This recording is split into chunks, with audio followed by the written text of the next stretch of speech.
بسم اللہ الرحمن الرحیم. میرا نام ڈاکٹر فواد فاروق ہے. میں ماہر امراض قلب ہوں. قومی ادارہ برائے امراض قلب کراچی میں. آج میں نے سوچا بلڈ پریشر کے حوالے سے کچھ بات کر لی جائے, اور یہ بات ہمارے ڈاکٹرز کولیگس کے لیے بڑی امپورٹنٹ ہے, اور ایون عام جنرل پبلک کے لیے بھی. نارملی ہمارا کانسیپٹ یہی ہے کہ ہائپر ٹینشن یا بلڈ پریشر اس وقت ہم کسی کو لیبل کرتے ہیں جب کسی کا بلڈ پریشر 140/90 یا اس سے اوپر آ رہا ہو. اچھا, اب جو نئی کلاسیفیکیشن اب ہم اگر دیکھیں لاسٹ ایئر 2017 میں آئی ہے, اس کے مطابق جب ہم کیٹیگرائز کرتے ہیں تو آپ حیران ہوں گے کہ اس کے مطابق اب کیا ہے کہ اگر آپ کا بلڈ پریشر اوپر کا 120 سے کم ہے اور نیچے کا 80 سے کم ہے تو آپ نارمل کہلاتے ہیں. اس کے بعد ہی آپ کی اب نارملٹی شروع ہو جائے گی. بڑی اسٹرکٹ کلاسیفیکیشن آئی ہے. وہ یہ کہ اگر آپ کا بلڈ پریشر اوپر کا 120 سے لے کر 129 تک ہے, ایون آپ کا نیچے کا بلڈ پریشر 80 سے نیچے ہے, تو آپ نارمل نہیں ہیں. اس کلاسیفیکیشن کے بعد آپ کو لیبل دیا جاتا ہے ایلیویٹڈ, کہ ٹھیک ہے ابھی آپ کو بلڈ پریشر بھی نہیں ہوا لیکن آپ اس کیٹیگری میں آنا شروع ہو گئے, جیسے آپ امپیئرڈ شوگر کہلاتے ہیں نا, بالکل وہی والی بات ہے. تو اب یاد رکھیے کیا ہے, اوپر کا 120 یا 129 کے درمیان, ایون نیچے کا 80 سے کم ہے, تب بھی آپ ایلیویٹڈ ہیں.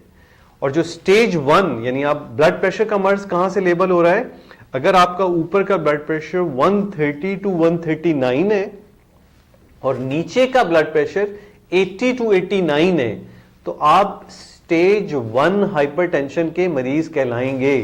اب یہ ضرور ہے کہ اس کیٹیگری میں ہر مریض کو دوا کی ضرورت نہیں ہے, لیکن اب اس کو اپنے آپ کو یہ ضرور سمجھنا شروع کر دینا چاہیے کہ وہ بلڈ پریشر کے اس مرض میں داخل ہو گیا ہے, تو کیا کیا کرنا شروع کر دے کہ اپنی ڈائٹ میں نمک کو کم کر دے, پھل سبزیاں کو بڑھا لے, ایکسرسائز کرے, اسموکنگ چھوڑ دے, ویٹ ریڈیوس کرے. یہ تمام چیزیں اب اس کو لازمی کرنی چاہیے تاکہ بی پی نیچے کی طرف رہے. اور 140 یا اس سے زیادہ یا 90 یا اس سے زیادہ, یہ سٹیج 2 ہائپر ٹینشن کہلاتا ہے, اور اس میں تو تمام لوگوں کو دوا لینی ہے. بس ایک چیز میں یہاں اضافی کر دوں کہ دیکھیں, ایک ریڈنگ پہ بلڈ پریشر کی تشخیص نہیں کی جاتی. یہ بہت اہم ہے, کیونکہ بلڈ پریشر ایسی چیز ہے جو کم زیادہ ہوتی رہتی ہے وقت اور حالات کے لحاظ سے.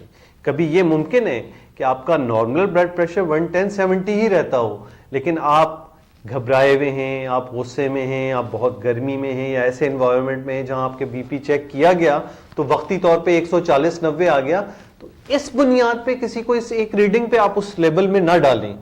اس کے لیے ضروری کیا ہے اس کیٹیگری میں آپ کو کسی کو ڈالنے کے لیے کہ کسی آدمی کے کئی ہفتوں کے بی پی جو بالکل نارمل حالات میں چیک کیے گئے ہوں.